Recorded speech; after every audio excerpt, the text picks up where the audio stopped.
ओम श्री गणेशाय नमः। ओम नमो भगवते वासुदेवाय। हरे कृष्णा कृष्ण कृष्णा हरे हरे, हरे राम राम राम हरे हरे। तव्हां सभिनी हरि भक्तन के नमस्ते। प्यारा भक्तों, ही कथा पाण गुरु कृपा से हासिल करे रहा आयूं। श्री गणपति सरस्वती जो दरे ध्यान करिया तो मां भागवत महापुराण जो बयान, जंहिंमें व्यासदेव ऐं श्री सुखदेव जी कयो आहे श्री कृष्ण लीला जो गुणगान। सबई चओ जय भागवतम महापुराण। प्यारा भक्तों, कल कथा में पाण श्रीमद् भागवत महापुराण साहिब जे नाए स्कंद जे 6 अध्याय जे 2 भाग में ॾिठो हो त राजा अछवाक जी मृत्यु बाद वशिष्ठ मुनि उन्हनि जे पुट सुशाद खे घुराए राज गद्दीअ ते विहारीनि था ऐं हिकु भेरे सुशाद देवताउनि सां गॾिजी दैतनि सां लड़ाई करे देवताउनि खे विजय ॾियारीनि था ऐं पोइ वापसि अची मृत्यु लोक में राज कनि था।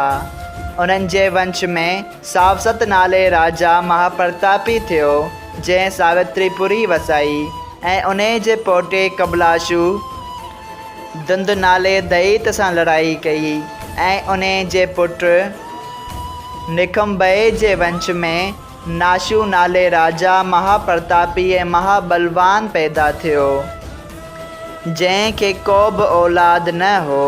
तंहिं बाद हू रखेश्वरनि खे ॿुधाए यज्ञ कराइनि था ऐं हिकिड़ो पाणीअ जो लोटो मंदर में रखाए छॾीनि था त सुबुह जो उहो पाणीअ जो लोटो राजा जी स्त्रीअ खे पीआरियो वेंदो ऐं उहा गर्भवती थींदी।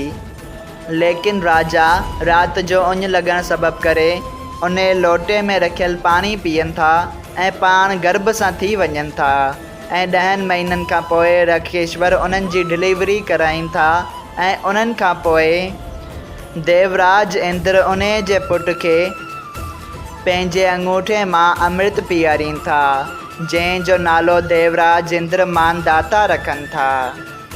सबई चओ जय श्री कृष्णा।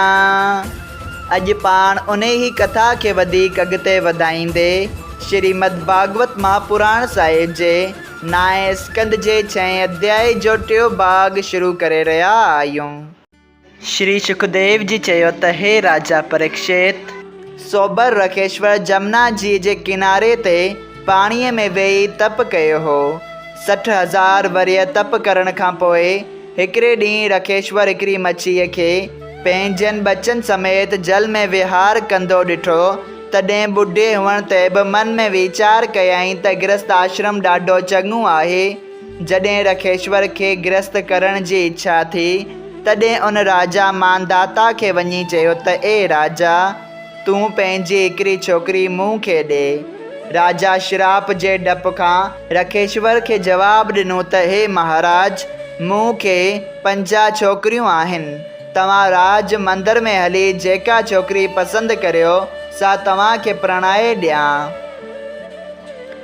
इहा ॻाल्हि ॿुधी सोबर रखेश्वर वीचार कयो त मूं जहिड़े ॿुढे आदमीअ खे राजा जूं छोकिरियूं कीअं क़बूल कंदियूं। जवान स्त्रियुनि खे ॿुढो पति कोन वणंदो।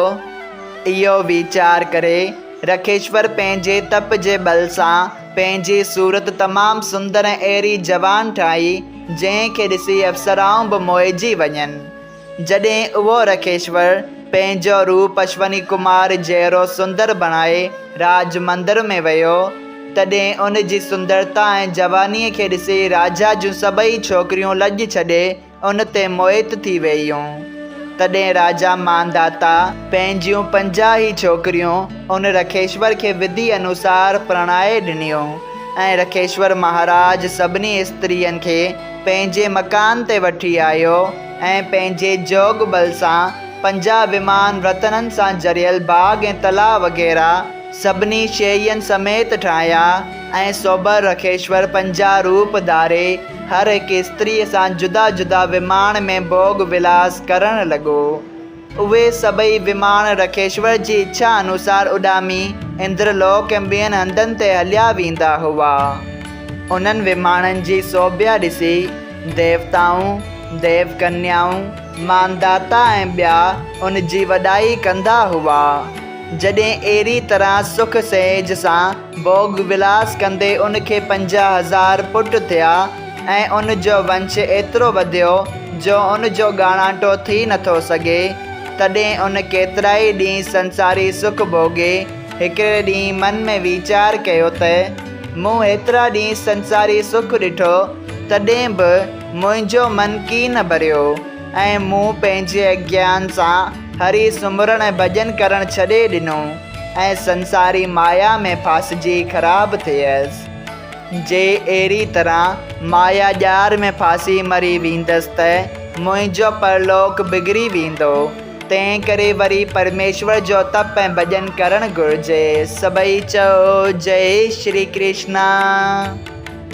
इहो वीचार करे सोबर रखेश्वर पंहिंजो मन संसारी माया खां अलॻि करे 50 स्त्रियुनि समेत वन में वञी जोग अभ्यास सां पंहिंजो शरीर छॾियो। तॾहिं संदसि 50 स्त्रियूं बि हिन सां गॾु सतियूं थी पतीअ समेत सतलोक ॾांहुं हलियूं वयूं। सभई चयो जय श्री कृष्णा। श्रीमद् भागवत महापुराण साहिब जे 9 स्कंद जो 6 अध्याय संपूर्ण थियो। अगरि तव्हां सभिनी हरि भक्तनि खे हिन कथा मां लाभ हासिल थियो हुजे त कृपया हिन कथा खे ॿियनि हरि भक्तनि सां शेयर कजो त उन्हनि जो बि भलो थिए ऐं तव्हांजो बि भलो थिए। सभई चओ जय सिया राम। राधे राधे।